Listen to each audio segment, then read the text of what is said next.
한국을 탈락시켰던 그 팀들이 단 6일 만에 모조리 사라졌습니다. 안녕하세요. 축구 열정입니다. 북중미 월드컵 32강이 드디어 모두 마무리되었고, 오늘은 오늘 새벽 펼쳐진 3경기 결과부터 시작해서 16강 대진표 전체를 완전히 정리해드리겠습니다. 그리고 아르헨티나가 하마터면 역사적인 대형 사고를 칠 뻔했던 그 순간, 끝까지 보시면 왜 이 대회가 역대급으로 불릴 수밖에 없는지 납득하시게 될 겁니다. 자, 오늘 새벽 치러진 경기는 총 3경기였습니다. 호주 대 이집트, 아르헨티나 대 카보베르데, 그리고 콜롬비아 대 가나. 하나씩 짚어보겠습니다. 먼저 호주 대 이집트. 두 팀의 피파 랭킹은 비슷한 수준이라 사실 어느 쪽이 올라가도 이상하지 않은 경기였습니다. 실제로 경기도 승부차기까지 가야 결판이 났습니다. 이 경기의 핵심 관전 포인트는 두 가지였죠. 과연 살라가 득점 레이스에서 슈퍼스타들과 어깨를 나란히 할 수 있을지, 그리고 아시아에서 유일하게 살아남은 호주가 16강 문을 열 수 있을지였습니다. 경기 내용만 놓고 보면 이집트의 경기였습니다. 선제골도 이집트가 먼저 넣었습니다. 다만 그 골의 주인공은 살라가 아니었습니다. 후반 들어 이집트의 자책골이 터지면서 분위기가 묘하게 뒤집혔고, 양팀 모두 슈팅은 꽤 많았지만 위협적인 쪽은 여전히 이집트였습니다. 어떻게 보면 호주가 끝까지 잘 버텨낸 측면도 있죠. 그런데 연장전까지 가도 승부가 나지 않았습니다. 여러분도 그 승부차기 장면 기억나시죠? 호주의 첫 번째 키커가 실축하면서 이집트에게 주도권을 넘겨줬고, 살라는 여유 넘치는 파네카 킥으로 성공시켰습니다. 이집트 선수들이 줄줄이 성공하는 동안 호주는 2번이나 실패하면서 이집트가 사상 최초로 16강 진출이라는 역사를 썼습니다.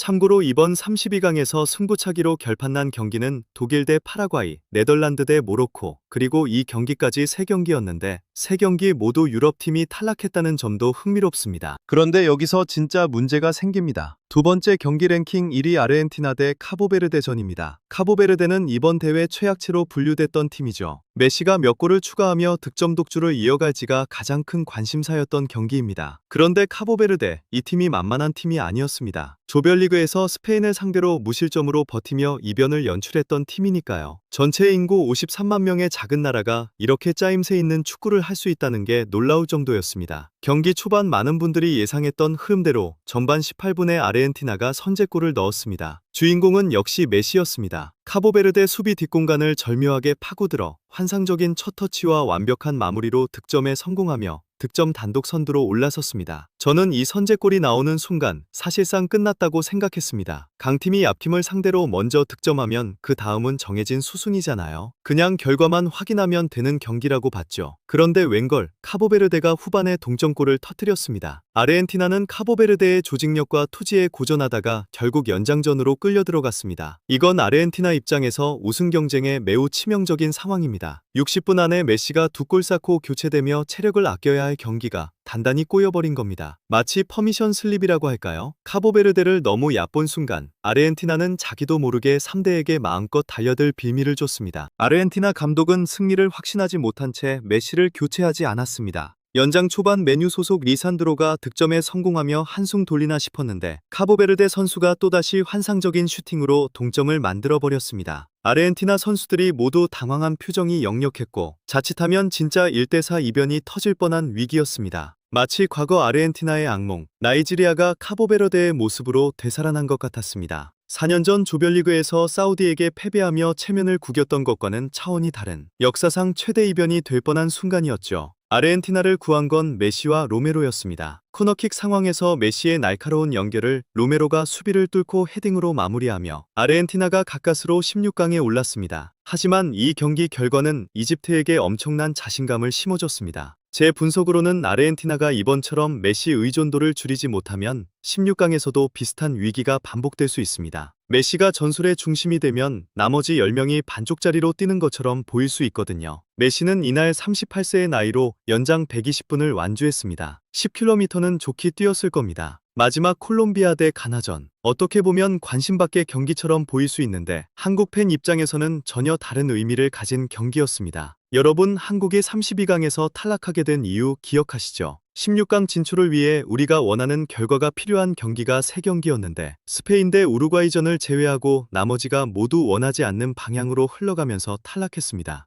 그 탈락의 원인을 제공한 팀들이 이제 어떻게 됐나는지 보십시오. 에콰도르 탈락, 일본 탈락, 스웨덴 탈락, 세네갈 탈락, 오스트리아 탈락, 알제리 탈락, 콩고 탈락, 크로아티아 탈락. 그리고 이 마지막 경기에서 가나마저 탈락했습니다. 스페인은 한국이 원했던 대로 당시 승리했으니 살려두는 게 맞죠? 이집트와 호주는 둘 다 동시에 탈락할 순 없으니 아시안컵 라이벌 호주를 먼저 보내드렸고, 이집트는 어차피 16강에서 아르헨티나를 만나니 그것으로 충분합니다. 가나 콜롬비아전은 누가 몇 골을 넣었는지가 중요한 게 아니었습니다. 가나가 떨어졌다는 것, 그것으로 완벽합니다. 한국을 탈락시켰던 그 모든 팀들이 결국 다 사라졌습니다. 솔직히 말씀드리면 이게 속이 시원해야 하는데 아직도 가슴 한켠이 허전합니다. 우리가 그 자리에 있었어야 했으니까요. 32강 탈락의 충격은 쉽게 가시질 않습니다. 그렇다면 왜 우리는 거기 없을까요? 여러분 생각은 어떠신가요? 저는 축구 실력의 문제 이전에 구조의 문제라고 봅니다. 대한축구협회는 비영리 사단법인입니다. 개인 소유도, 정부 소유도, 기업 소유도 아닙니다. 그런데 이 구조 안에서 폐쇄적인 인맥이 굳어지면서 서로를 견제해야 할 사람들이 오히려 서로를 감싸는 구조가 만들어졌습니다. 능력과 무관하게 자리를 꿰차고 투표권까지 주게 되니 책임질 사람은 사라지고 내부 견제 기능은 무너집니다. 그 결과가 뭐였습니까? 축구팬 대다수가 정몽규 회장의 재선이 불가능하다고 여겼는데